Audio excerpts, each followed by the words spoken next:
Hello everyone, and welcome to a brand new episode of The Journal. My name is Mary Kate Luke. And my name is Janice Davis. Today we have a different kind of journal for you today, so please sit back and enjoy.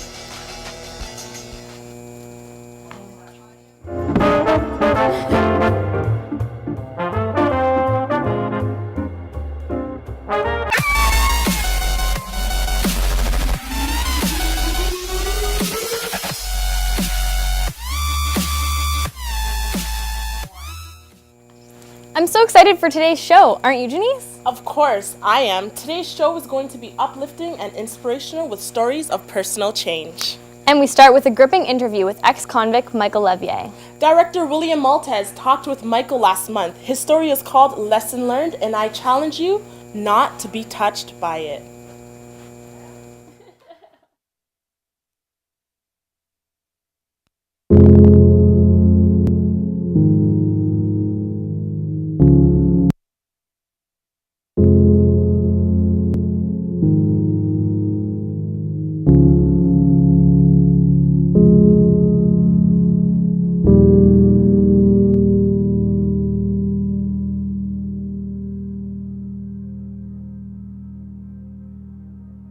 My childhood was very hard, very lonely, and basically I came from a broken family. Basically raising myself since I was 13. I wouldn't recommend it for anybody. I mean, it's something that I regret. You know, nowadays I sit back and I have 5 children, and I really, it just kind of pushed me in the wrong direction, to be honest with you. Instead of me realizing that it was the wrong, I actually thought it was the right. So you were 13 when you first got caught? 13, yeah. And at the time, believe it or not, I thought it was okay. My first charge was assault with a deadly weapon. We stabbed a gentleman through his mouth for his hat. Yeah. The gang unit came to my grandmother's house, and they had already started a file with us because we became one of the biggest gangs in Ontario. We were just too young, and we're just too naive, and we just made a lot of bad decisions. I didn't want to do it, no, but we were kind of, if I wanted to have that lifestyle, I had no choice. But what happened was I had a gun. I couldn't hide it anywhere, so I hid it in the snowbanks at the court. When we were in there waiting for his sentencing, some guy started with us, so we went outside. So he pretended he had a gun, so I was so dumb and naive and hyper and angry, I pulled out my gun and tried to shoot him right in the courtroom, right in the court parking lot. I was 18. 18? Yeah, I got it when I was 20. Did you have a child at that time? Yeah, my daughter was just born. And then I went in for attempted murder. I missed out on a lot because of those decisions, right? And at the end, you're alone. Then I went into jail for little things like fraud and fighting, and now I'm back in it again. And actually this time I was the bigger man and I walked away, but I still got in trouble because of my past. It still haunts me. You see what I mean? So I do regret, that's why I regret everything, because I know if I didn't have a past the way I did, I wouldn't be on charges right now. But at the same time, it's really affecting those 5 kids' life now. You know, and that's what bugs me the most. You know, that's what really hurts, because I grew up without a father. I grew up without a family base, a family love, and now I know what they need, and trust me, they're not getting it. Listen to your parents, and you know what? You can hate them all you want. You can be mad at them, but at the end of the day, you'll be thanking them. When you have that opportunity to listen to your parents and to really take their advice, they're not trying to hurt you or be rude to you. They're just trying to guide you in the right way, and I'm telling you, when you're a professional, have a career, have a nice house, or whatever you decide to do with your life, you'll thank them. Well, if you already are a parent, be one. You don't have to be taught how to be a mother. Obviously, you're at the age where you need to go and experience life, and you're going to, but remember one thing. That party room or that drink fest or whatever the hell is making you want to do things that you know are not right, yeah, they're going to be there next weekend or the weekend after, not going anywhere. But that little boy or that little girl, whatever you have, take care of them. But the problem that we all have is when you're young, you think you know everything, and you think that it's not going to be there tomorrow, or you got to go, or there's a party. No, man. For me, it will come. when times get tough, like if you're a mother that's going to school or trying to get ahead, it will also come. Deal with it. Don't run for the first opportunity that presents itself and think it's right. It's not right. It's not. Just take it slow, relax. We all go through that. No matter how successful you are, you always have bad times. Take it one day at a time, you know, but it'll work out. Like I have an 18-year-old too now. I mean, I can't believe I'm saying that, but yeah, I have an 18-year-old daughter, and look at her. She's going to York. She got accepted for criminology, and she did that on her own.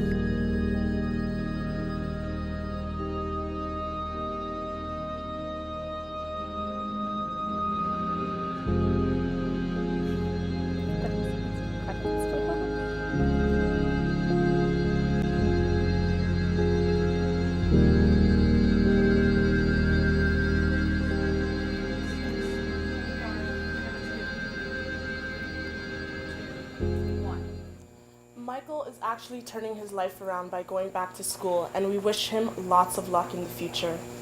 Let's now meet Kat, the drumming diva. Kat made a big change in her life recently. She went from a high-flying job in the insurance business to following her passion and becoming a teacher of drumming. Let's take a look. Hi, my name is Kat, and I'm the drumming diva.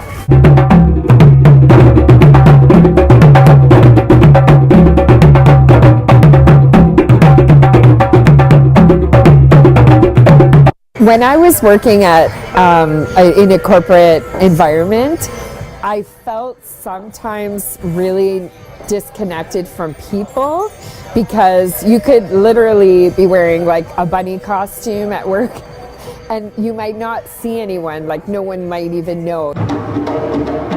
When I left, it was a really good opportunity to do a lot more of the stuff that I had just been doing on the side. All of a sudden I thought, what if I did start teaching? In nature, everything wants to be the same. If you have cold hands and I have warm hands and we hold hands, there's an energy transfer that we just take for granted, but that's happening all the time. So we're always communicating. Our hearts are communicating. There's several things that happen with drumming. First of all, I do believe that the vibrations we create when we're drumming can be very healing, and it's kind of like putting energy in places that might be stuck. There's also the enjoyment of the music itself. It's very powerful to be feeling, you don't just hear drumming, you feel drumming.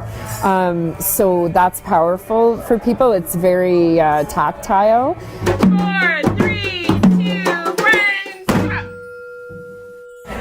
When we're drumming, we're producing alpha waves, which feel really good on our bodies.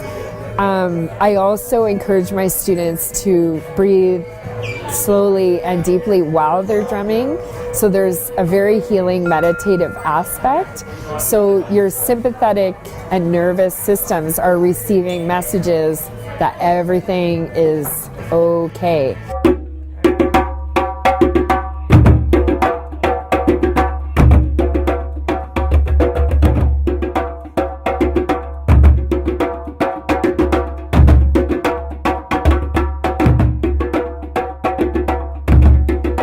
If we can keep energy flowing, we can keep it flowing through us, and it's when things get stuck that we feel overwhelmed. Drumming in community is a great way to connect with other people, but it really is a way to also connect with yourself. It's very important to have something for you, just for yourself, and that it's okay to spend time doing something that you love just for yourself.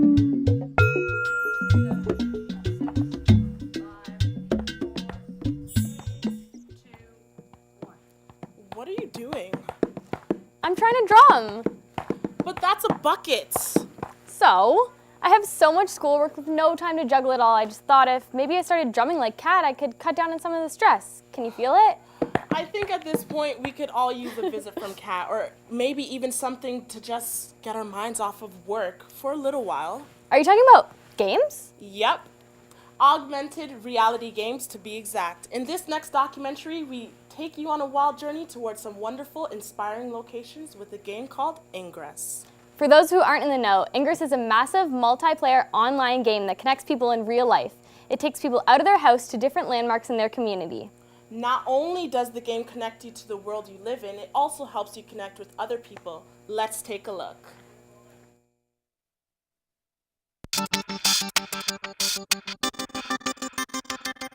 How would you describe Ingress players? Oh, well, we're gamers, but we've learned to come out of the house, so that's always a start.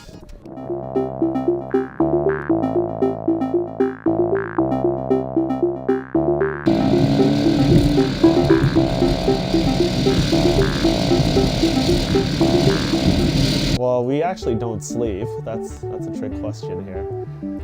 If we do get up, if we ever sleep, well, we check our phones first, have a look at the area, then walk to work while looking at the area, go to work while looking in the area, and when work is over, start playing in the area.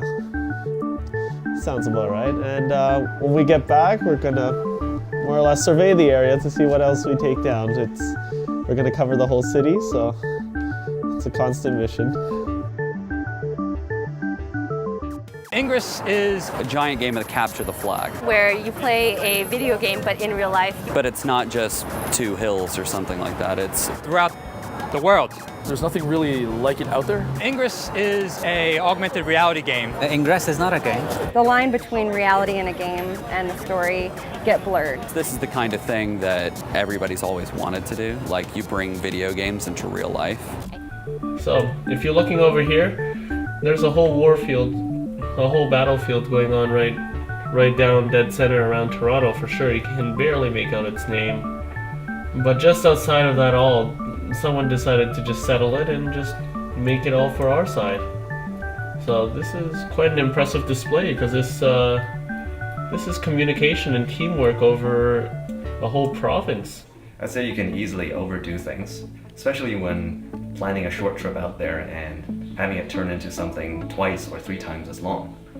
But then if it's a matter of going out to walk and it's better for your health, I wouldn't say that's entirely a bad thing.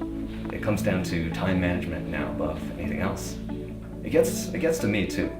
Sometimes I'm busy working on an assignment but need to take a break, and I figure a 10-minute walk outside wouldn't be bad. But then those portals show up on my scanner, I get distracted, and the next thing you know, I've spent an hour outside already. So it's not surprising what happens to Ben.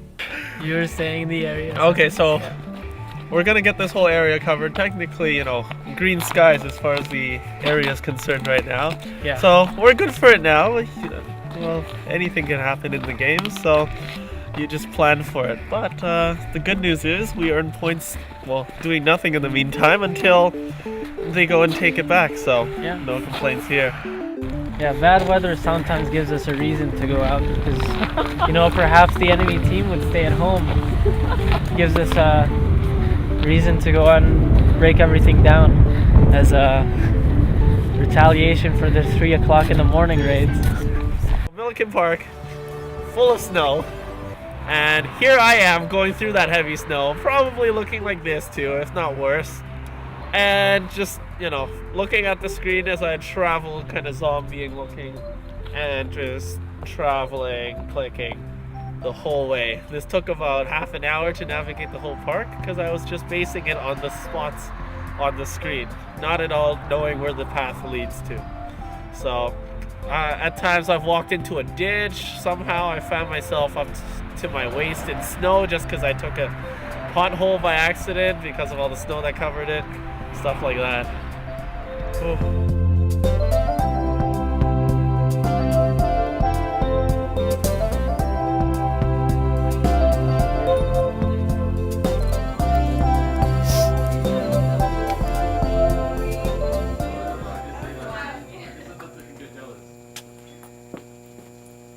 Well, the app says the portal is here, but it feels like I just ended up back at work. It led you to the most awesome place ever, right back to the journal. Aw, but you know what? I was hoping to meet someone new or at least see one of the beautiful landscapes. The journal will have to take a close second then. In all seriousness, people, definitely check out Ingress. You may not be able to meet someone new until we're done here, but we can learn more about the people in our community. Brendan Hendry visits the LGBTQ community and finds out what it takes to be a drag queen. Is there such thing as a drag princess, do you think? I have no idea. Let's tune in and find out what we can. For sure.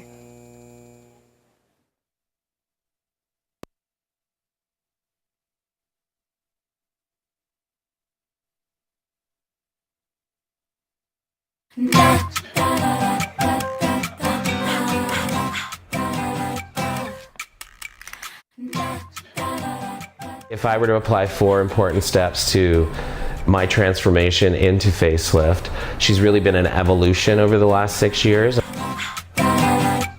But number 1 that's important is like glue your shit down. It's because I have big, thick Scottish eyebrows. They need to be cleansed because you'd be amazed at the amount of oil that this ridge of hair does.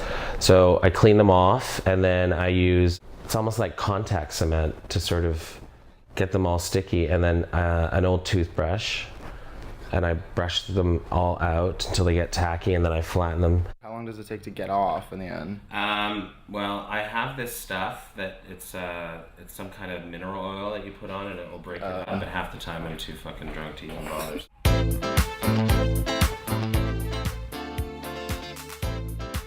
For number 2, it's really important, is just glamorize and make your eyes larger than life. Almost cartoonish, and lots of sparkle and right highlighting and all of that sort of stuff is so important.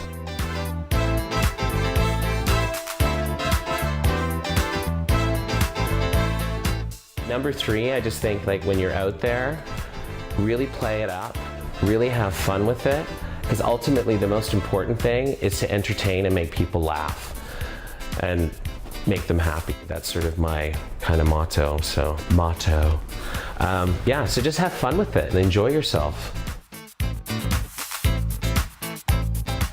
Oh yeah, and hair. And for me, as a 6 foot tall, 285 pound drag queen, my hair adds another 2 or 3 feet onto my body. So the bigger the hair, the better you're off. You hear this a lot, and it's very cliched to say, but it's a fantastic creative outlet, at least for me it is. I took theater in university over 25 years ago and certainly didn't have any sort of real drive to want to be like a full-time waiter in the hopes I might get a Palmolive gig, right? And then this opportunity fell in my lap when I was 37, and that's how Facelift was born. I'm coming to haunt your house.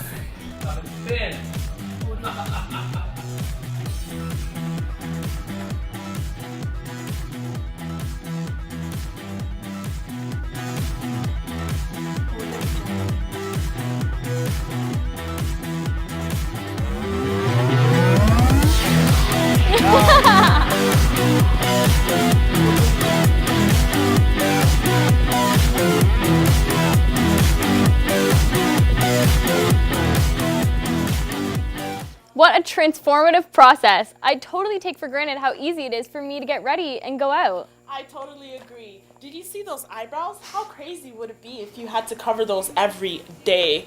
I could not imagine being a drag queen. It would take so much time and effort, and the hair, I wish my own hair had that much volume. Hairspray, lots and lots of hairspray. For sure.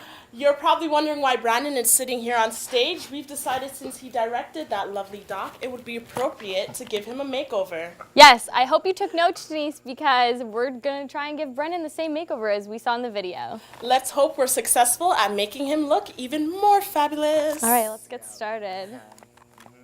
Okay, we're gonna make some eyebrows. Yeah, do it. Some very dramatic eyebrows. We're gonna go for some lipstick. Oh my god, okay. You gotta make sure you have that arch, you know? Yeah, gotta keep that arch very nice. Oh, and we're gonna high. go for the really bright one. Yeah, loving it. Oh my gosh, just looking amazing. Perfect. Right Here, you now. hold on to this, Brendan. Thank you, thank you. Yeah.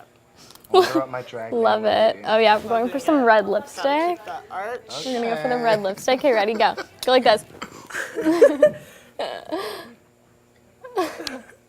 Love it. Okay, just relax your lips. No, don't open your mouth.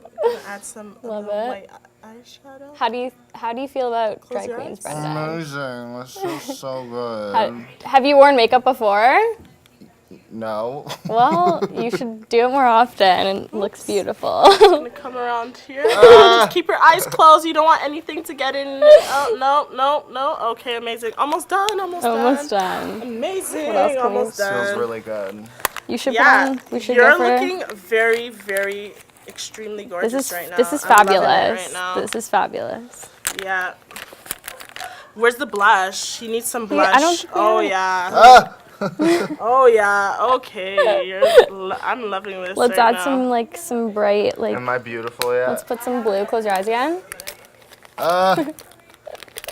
Perfect. I've always wanted to be pretty. Nice. Well, now you are. Why is everyone whispering at me? All right, that's it. You look amazing. Look at him. This Check is the him finished out, product, everybody. everyone. How fabulous does he look? Amazing. I think you could totally make it as a drag queen, Brendan. I love it. I love it. That was a lot of fun. Thank You you. look marvelous. Thank you. I feel Do you- very pretty. Do you want to go for martinis after the show? No. But I'm buying. Come on. That's such a tempting offer, Mary Kate, but as much as we both love to continue this wonderful transformation and go get those drinks, we have to go on with the show. Darn. All right, but only because Brennan is looking fabulous, and I don't think we can do anything more to change it. Our next piece comes from Anya Elam, who features an ex-gymnast who had to put her life and dreams on hold due to a serious injury. Wow, that sounds awful. I have no clue what I would do if I had to seriously reconsider my dreams. Yeah, I used to be a dancer, and you know what? It was horrible to be sitting on the sidelines while my friends are competing if you had an injury. So, did she ever recover? I'm not too sure, but you know what? I really hope she did. Let's check out in this doc.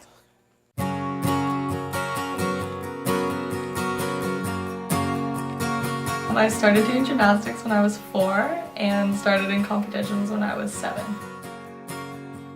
One of my best memories doing gymnastics was when I won a cowbell. So in order to get a cowbell, you have to be able to do like a cool trick that no one else in your class can do. And I think I was 6 years old and I learned how to do a kip. And so I did that in front of 3 coaches and won my first cowbell. My first floor routine was when I was 8 years old, and it was to this song from The Little Mermaid, and I really wanted a floor routine for the longest time because all the older girls had really cool ones and I would just watch them every time I was at the gym.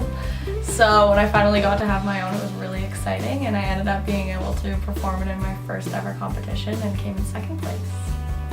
So after my first competition, I would train 5 days a week, 4 hours a day. This started when I was like 9 years old, and I trained like that and went on to train even more until I was 13.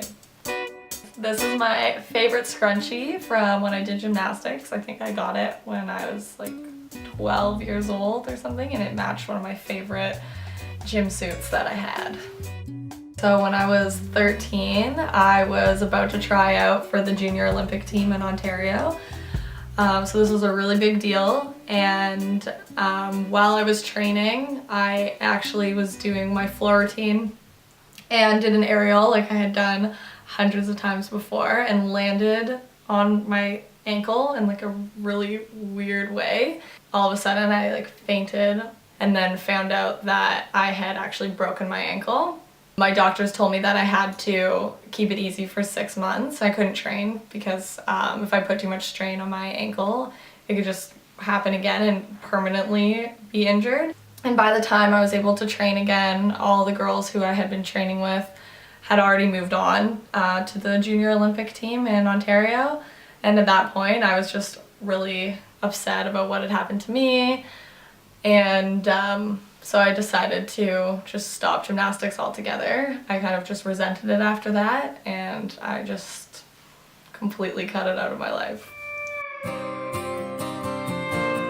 So when I started grade 9, I wasn't distracted by gymnastics at all, and I was just totally focused on school at this point, and I ended up making a lot of friends. I got my first boyfriend in grade 9, but I also got into a lot of pretty bad stuff because I didn't have the same distraction. When I was in gymnastics, I would finish school at 3 and go straight to the gym at 4 and wouldn't get home till 9 o'clock at night. So having all this free time, I would go to a lot of parties and I started drinking alcohol and smoking weed and doing stuff like that. So when I stopped gymnastics, I was living in a different house than I live now. And my parents ended up splitting up and I moved in with my dad, and my mom ended up keeping most of my trophies and photos and stuff like that because they made me really depressed just being around any of my gymnastics stuff, because that was part of my life that I was trying to move on from. So I only have a few photos and a couple ribbons with me here, and the rest of the stuff is at my mom's. So sometimes when I visit her, I can see it, but usually I just try to avoid it.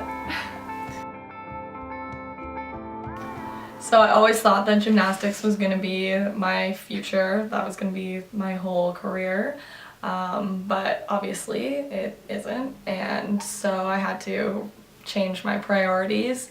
And one of my favorite things when I was doing gymnastics was traveling to different cities to do competitions and things like that. So now I'm at Ryerson in hospitality and tourism management so that I can continue that part of my dream and travel as a career in my future. You see this heaven, it has your life at its feet. When it gets heavy, you won't be able to breathe. You need a backdrop, it's all you have. In the end, if it falls over, the whole illusion. I don't know about you, Janice, but I'd be pretty devastated if I had to let go of my dream. I honestly have no idea what I would do. That just gets you thinking, you know? Don't worry, I'm the same way. I feel so terrible about it, but at the same time, maybe it's all about rewriting your life. That's a really good point. I never would have thought about it that way. Hey, what are you doing? I'm looking at songs on my iPhone. Yeah, but Don't you love music? Yeah, but don't you think that's totally off topic? I have a question for you. What is it? What do you think is better, vinyl or digital? Not sure. I know record players are making a huge comeback right now. They definitely are. They're very popular. Well, next up we have Why Vinyl, a documentary by Mark Carnevale who explores if vinyl really is better. Let's take a look.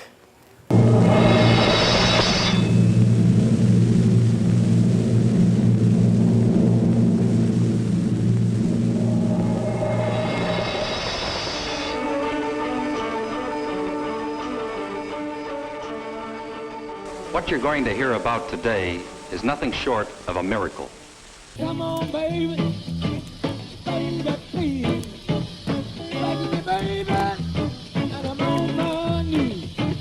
Down your love, down on me, down your love, down on me. Hey, it's time, baby.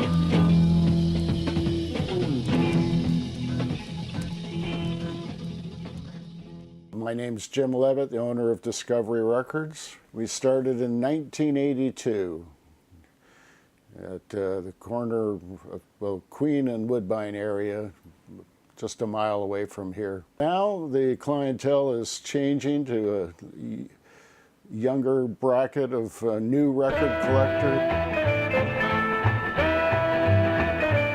It's new. It's now. More people that I've never seen before. It's been 5 or 6 years now that it's been happening. I think it started with DJs and people spinning at clubs and stuff like that. A scene I'm not familiar with, but those were the people that made turntables popular again, I think. I've always said it's the warmth, for want of a better word. It's the difference between digital and analog recordings. That digital has a sound range that is almost unachievable on a live performance, and it just sounds unrealistic to a lot of the people that shop here, myself included.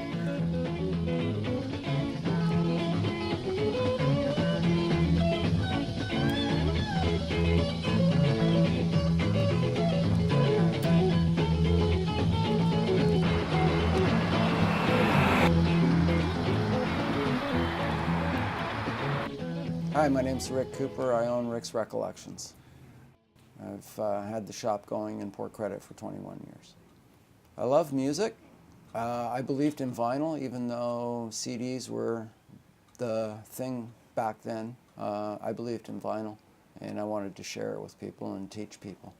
In the last five years, I would say that the demographic is getting a little younger. Unfortunately, some kids getting into it just as a fad to be the next kid on the block, but no, you know, other than those kids, it's been pretty steady.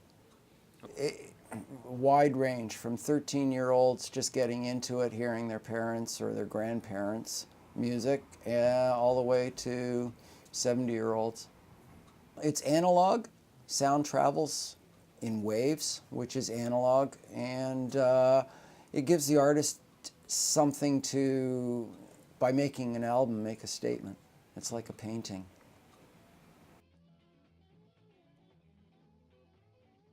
And now, while Ferdy Grope's brilliant and beautiful Grand Canyon Suite is being played, you are going on a ride. A ride on the diamond tip of RCA Victor's new living stereo stylus as it plunges down through a canyon of sound where music is made.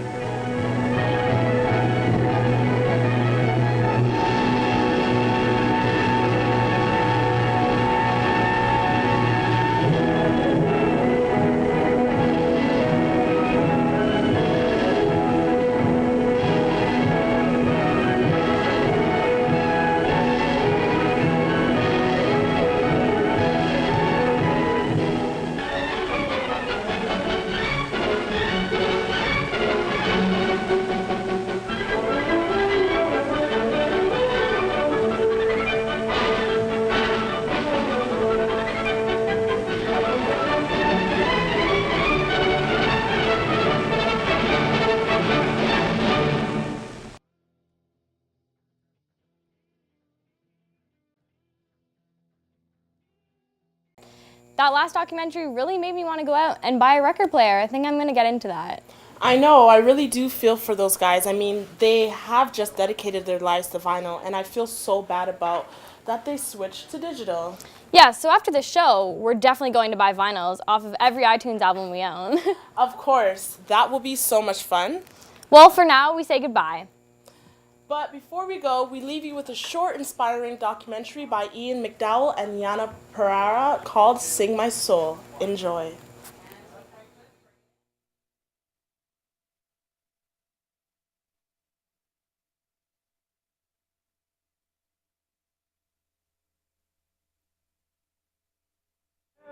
Good. That's good. Yeah.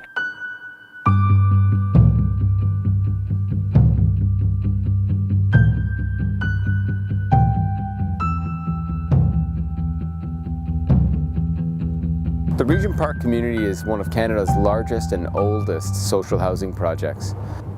A high percentage of the population of Regent Park consists of children under the age of 18. The neighborhood is undergoing a 15-year revitalization, of which we're about halfway through, and it's very exciting to see what the neighborhood is blooming into. My name is Richard Marcella. I'm the Executive Director of the Regent Park School of Music. The Regent Park School of Music began in 1999 as a way in for kids who wouldn't otherwise have access to a quality music education. The school wouldn't exist as a community music school and not-for-profit if it wasn't for the goodwill of people such as Judy Clark. My name's Judy Clark. I worked as a research associate at the Institute for Work and Health until 6 years ago, at which point I retired. I like the big city. Toronto is amazing with the number of activities that you can get involved in. When I'm at home, I like to, well, I read a lot. I listen to music. My mother was very musical. She was a really good pianist, and I took piano lessons for many years, and I don't think I inherited my mother's genes, but it gave me an appreciation for music. That's this one. You think back to events, and music is always seems to be involved. It's the background to your life.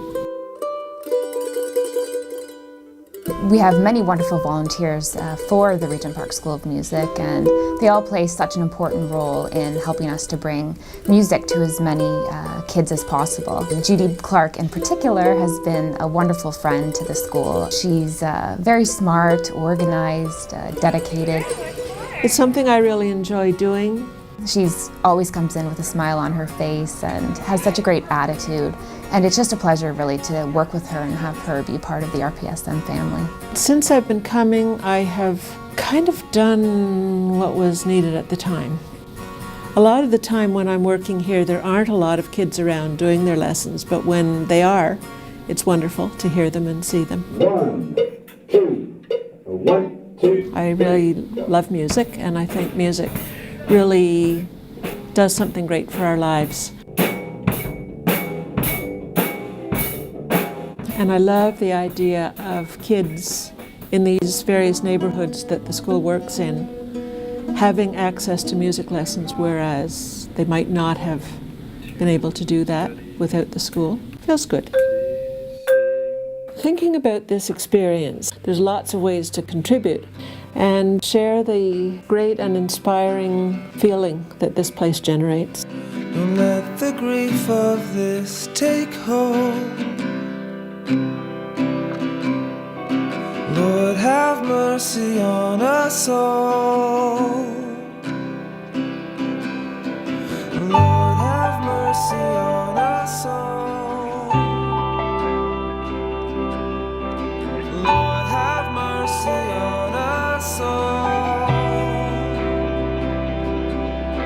Don't let the grief of this take hold. Lord, have mercy on us all. Lord, have mercy on us all. Lord,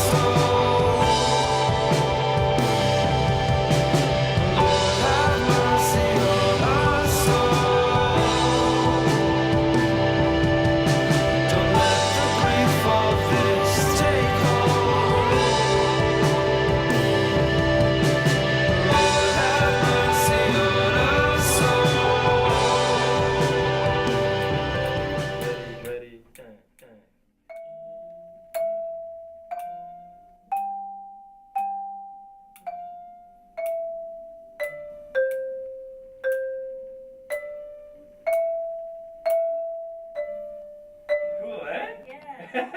Join us next week for another amazing episode of The Journal. See you next week.